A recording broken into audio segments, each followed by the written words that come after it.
Young Dominic was a quiet lad, taken to be an unassuming character by all who knew him. He was perhaps a little old to be an office boy at the age of 20. He didn't have many friends. He pretty much lost contact with everyone he went to school with, and he spent his evenings sitting in his bedroom smoking pot, listening to metal, deliberately blanking his parents, and dreaming up fantastic situations where he would kill his employer and get away with it. Dom's boss Charles took his young assistant to be a soft lad, an empty dreamer who couldn't amount to anything, useful for typing up reports and not much else. Dominic worked in Charles's office alongside the boss's wife Sharon, who was a nice enough lady, but Dom didn't view her loyalty to her husband as a strong character trait.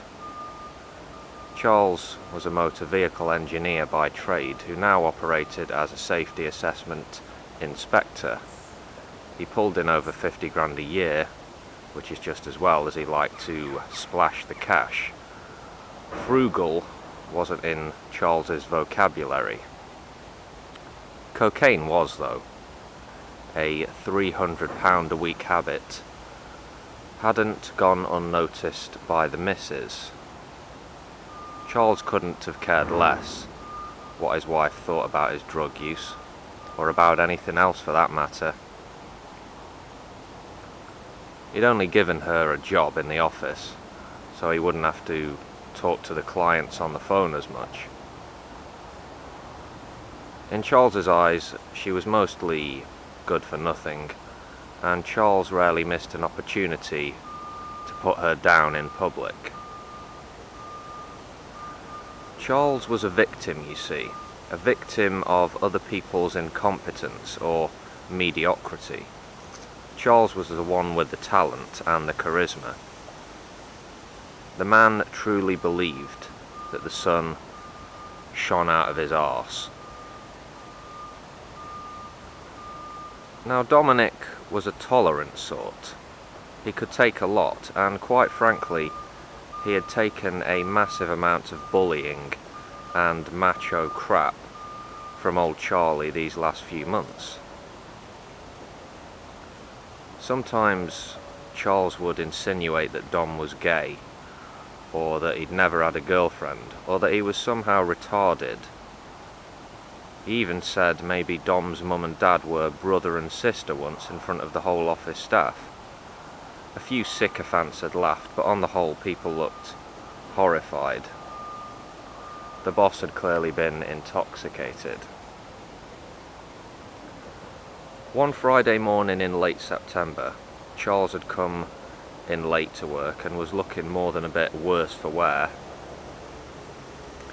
He proceeded straight to Dom's workstation and began to shout the odds at his young employee for an apparent data error the youngster had made, which led to an angry phone call from a client straight to Charles's mobile. Dom did well to maintain his composure and professionalism, offering a sincere apology. Charles reacted by droning on for a full 5 minutes about being surrounded by stupidity. Are you a moron, Dominic?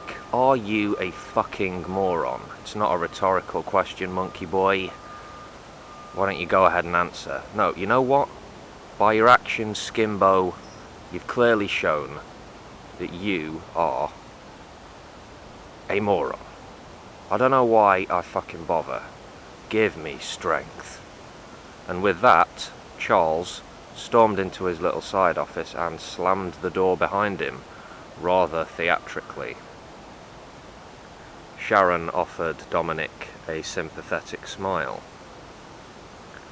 10 minutes passed before Charles called his wife into the office. After the door closed, screaming and shouting could be heard by all. The boss emotionally abusing the missus again. By 5 o'clock that day, Dom had resolved that he would walk out of that door, never to return. He had reached the end of his tether. He went home that night, usual routine, a bit of weed, bit of Iron Maiden, watched the wrestling. Before he hit the hay, Dominic promised himself that tomorrow he would call Charles and tell him politely that he couldn't work for him anymore due to personal issues. Saturday came and went, as did Sunday. Dom spent the weekend almost making that call, but stopped himself every time.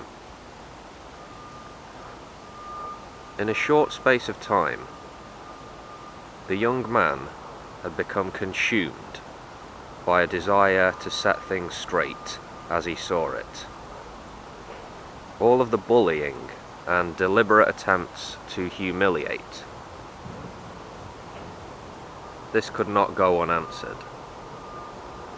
A plan was forming in the young man's head.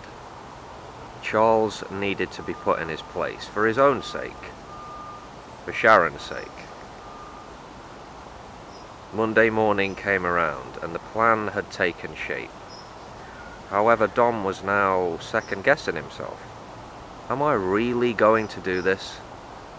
This could seriously fuck with my career prospects, thought Dom.